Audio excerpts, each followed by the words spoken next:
The United States, the 1820s. A time when the Great Lakes states were a prime destination for countless Americans to settle and live a fulfilling life. Fast forward 2 centuries later, and people are now looking for a different home in a different place. While they are not entirely abandoning this area, population growth has stagnated. For thousands of years, regions with abundant water like the Great Lakes states were seen as the only places humans could happily reside. Natural beauty and endless resources made them highly desirable for communities, with people establishing deep roots and creating vibrant, thriving environments. But in recent years, the Great Lakes states have experienced significant depopulation. In 2022, nearly 58% of moves in Michigan were outbound, meaning that the state lost more residents than it gained throughout the year. And this is not the only problem. The Great Lakes themselves are under great threat from pollution, agricultural runoff, overfishing, and climate change, of all which pose significant risks to its health and vitality. These environmental challenges have far-reaching consequences, contributing to an exodus from the Great Lakes states. Let's uncover why people are leaving the Great Lakes region with Geomore.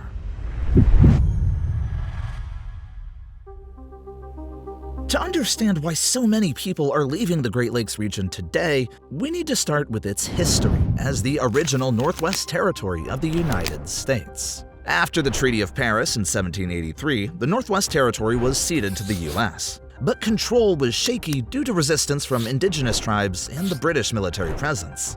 The War of 1812 eventually secured the region for the U.S.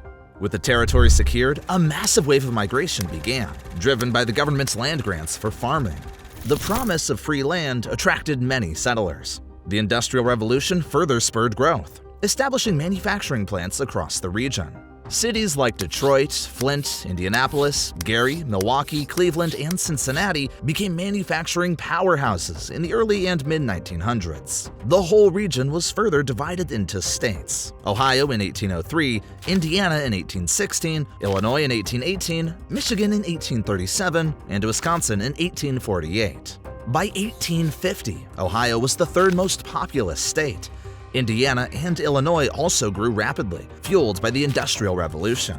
The Great Lakes states became industrial leaders, driven by the steel, railroad, textiles, and automobile industries. By 1970, 1 in every 5 Americans lived in these 5 states. However, a significant shift was on the horizon. The region, once the beating heart of American industry and economy, began to experience a dramatic slowdown in migration. By the year 2000, growth had slowed to a crawl. From 2000 to 2010, the region grew by only 1.3 million people, and from 2010 to 2020, just by 1.1 million. In stark contrast, Florida alone saw 3 million new residents between 2010 and 2020. The decline was clear. While the Great Lakes states had grown consistently, the rate of growth had slowed significantly. In the 1970s, 20% of all Americans lived in these states, but today, that number has fallen to less than 10%.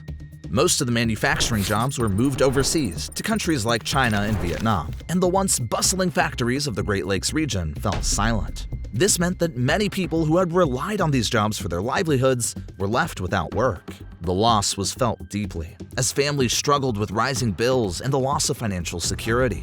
The American dream, which once seemed within reach, now seemed distant. With no new jobs to replace the old ones, people had to make a tough choice: stay and face hardship or move out to find better opportunities. Leaving behind their homes and familiar neighborhoods was difficult, but the hope of a better future pushed them forward.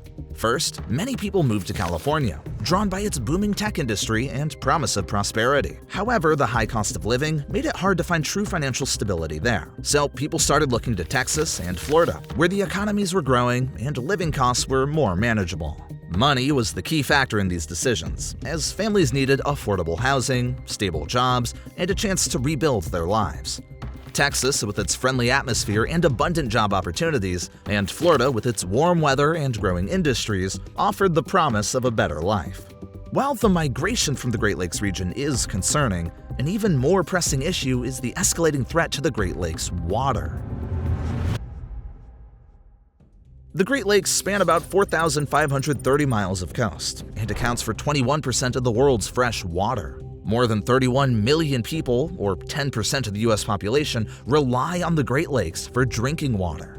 But this important water body has come under great danger. 90 miles southwest of Buffalo lies the city of Erie in Pennsylvania, home to the largest center of plastic injection molding in the United States. Since 1935, Erie has been producing plastic goods, and now manufactures 10% of all molded plastic products in the country. It's also home to Penn State Behrend, which boasts one of the largest college plastics program in the US. However, with this industrial prowess comes significant environmental challenges. Dr. Sherry Mason, Director of Sustainability at Penn State Behrend, is renowned for her research on microplastics in the Great Lakes. Her studies in Lake Erie revealed microbeads and microplastics in quantities rivaling those found in the ocean. This research led to Erie County's landmark law banning microbeads in personal care products, which eventually spurred the National Microbead-Free Waters Act.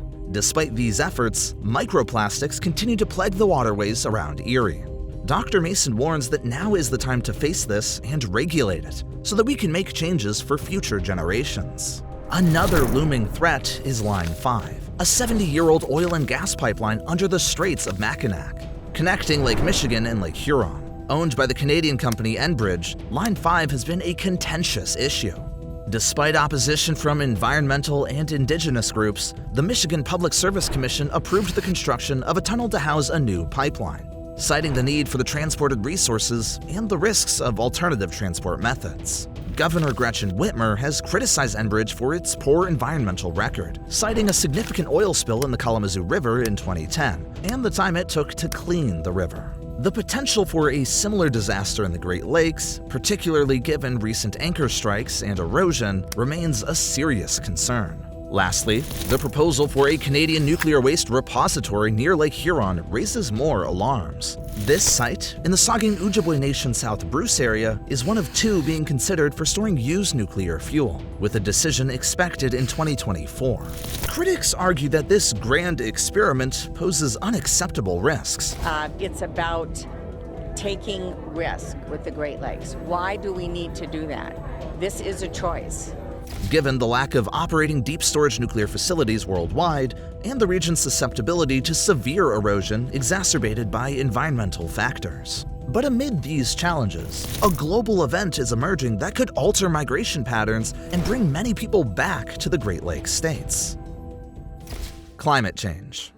In the 4 states that grew the most over the last few years, that is Arizona, Texas, Florida, and South Carolina, climate change is causing serious challenges.